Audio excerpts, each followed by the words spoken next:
Welcome to our fourth video on flowing more money in our lives with gratitude and generosity. If you haven't watched the first video, do that right away and then build up to this one. In the last video, we looked at this image of this woman. I just love this picture. I love this picture so much. Such a great picture. I love how this woman looks so free. There's so much light in her face. She really looks like clean. Like this picture kind of symbolizes for me someone who experiences letting go of all of like their emotional knots that hold them back. I just love the way this picture speaks to me so much. And speaking of emotional knots, I have a picture here to look at. So this is a picture of some rope that's in knots, and it's all tangled up with other ropes. It's a mess, okay? And when we have lots of trauma in our lives, it's like our spirit, it's like our energy system looks like this. Our energy system is just a bunch of knotted rope and you can't tell what's what from something else. And it's really hard when your energy system looks like this to intentionally create what you want for yourself. And instead you just kind of end up creating something with your energy system that is just sort of whatever it is, right?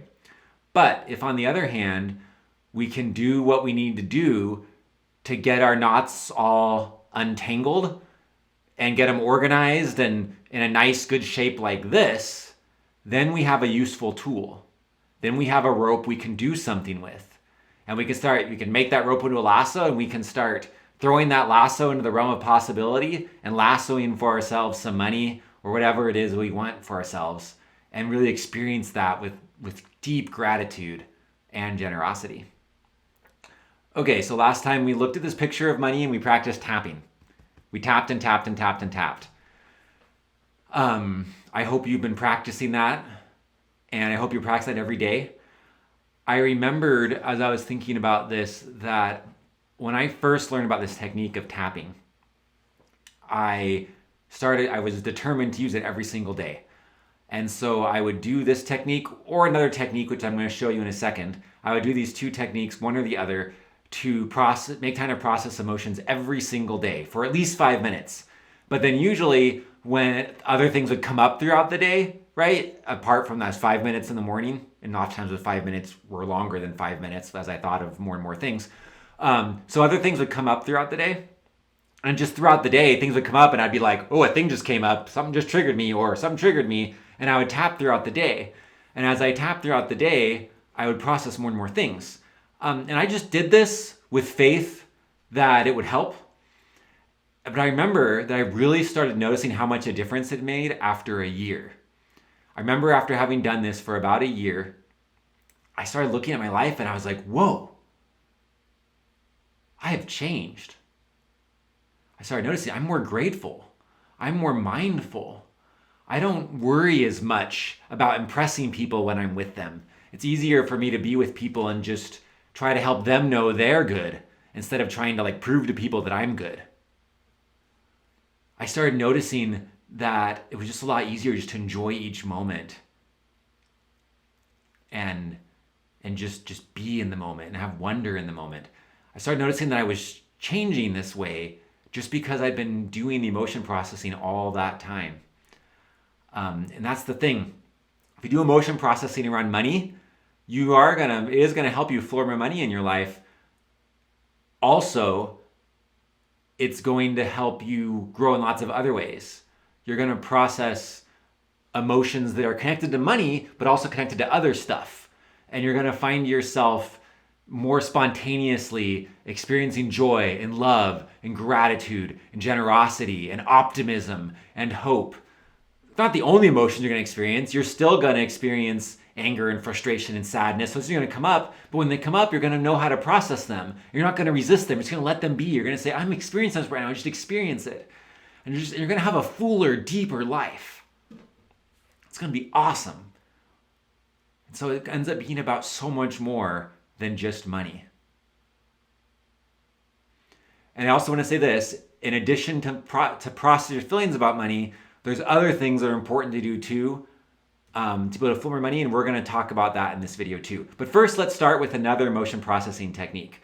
This technique is called write and burn, or we can call it write and destroy. It's pretty simple. You just take a piece of paper that you don't mind destroying and you write down all your feelings about money. And if you're processing other kinds of feelings, you can feelings about anything. But just say, hey, ask yourself, or ask God, however you want to say that, what feelings do I have that are blocking money? And then whatever comes up, just start writing it down. Write. Experiences might come to your head of things that you wouldn't even think are related to money. Doesn't matter. Write down the experiences, write down what you felt about them, write down how they affected you. Sometimes you might start getting feelings you don't even have words for. And if you end up just like drawing pictures or like scribbling, but it's getting the feelings out, go for it. Just do it. Just go for it. Feelings might come up that belong to other people, like ancestors' feelings or feelings of people that you have a connection with, or feelings that came from stories people told you might come up. If that's the case, just run with it and write them. Just go for it. You're going to destroy the paper anyways at the end, so it doesn't really matter what you write in some ways. It's going to just get destroyed, so just run with it. And then, once you've written as much as you want to for today, then burn the paper. Burn it all up. Or if you live in an apartment or something, it's not appropriate for you to burn things, then rip it up into tiny little pieces so it can't be read anymore and destroy and throw it away. Get rid of it. You could even dig a hole and bury it in the hole if you wanted, I guess. It'll biodegrade. Whatever you want, whatever way works for you. And then once you're done with that, you've let go of a bunch of stuff that was holding you back. But remember that we don't just want to untangle our rope. We also want to put our rope in a new shape that's a good shape. So, take some time to wash your hands to make sure that you've really you were writing with your hands. Make sure you've really let go of everything. And then after you wash your hands, get some good pure water and imagine like the water is full of light and just drink the water, like to put light in yourself. Or even just a big breath. Imagine, lots of light in the air and just breathe it in and let it out. That can help too. When you're doing, and I'm going to come back to this drink water part. One thing I just remember when doing this write and burn technique, you can combine it with tapping. So while you're writing, you can tap at the same time, like write with one hand, tap with the other, if you want to go extra hard at it, if you feel like it. But make sure that after, if you tap and write or however you do it, that you burn or destroy it, wash your hands, and then drink some good pure water or breathe in some good pure air or do something that helps you put light in your body. Even just going outside and just sitting there in the sun and letting the sun be on your body is good. Now, why do I say this? Why this last part of putting light in yourself? Well, I want to make this point clear. I want to use an example from the teachings of Jesus. Now, I'm a big believer of Jesus. I follow Jesus. I believe in Jesus. I believe that all the principles that I'm teaching here in all these videos are rooted in Jesus. If you're not a big follower of Jesus or you've had some experiences in your life that have been traumatic where you associate, Christianity or something with some negative feelings, I understand that. I'm really sensitive to that. If that's the case, you can just think of this as a helpful story that a wise man taught.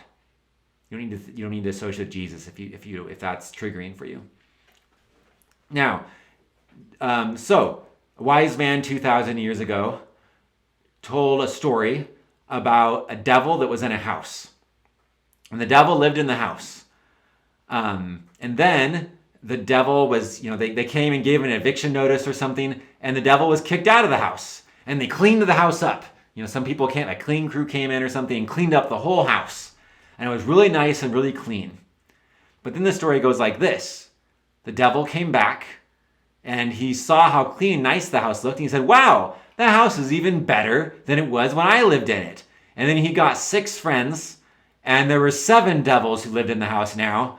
And the house was worse off than it was before. Now Jesus tells that story, and then he just kind of leaves it to us to figure out what it means. And there's probably lots of things different people have taken from this story, but I see this story as being about the emotion processing, right? When you process the emotions, you have this devil here, right? And you process the emotions, and then you have this nice clean house.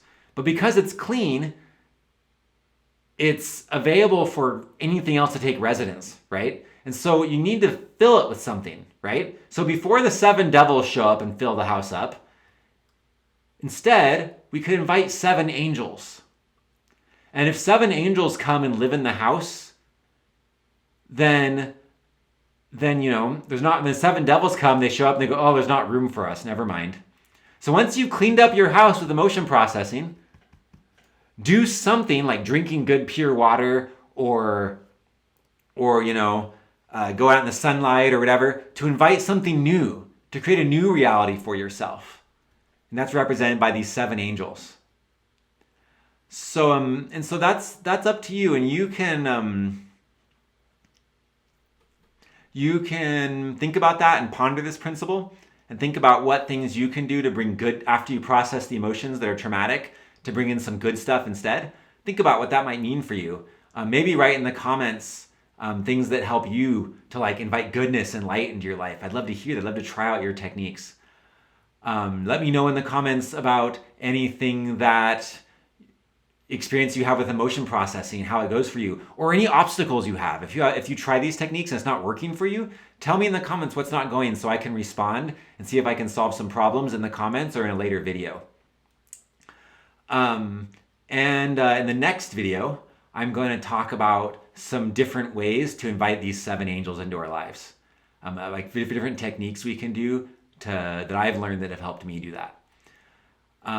Thank you so much to the supporters of the channel. Thank you. Because of you, more people can have this content. Thank you very much. And to everyone, just enjoy your best self, one season at a time, and I'll see you in the next video.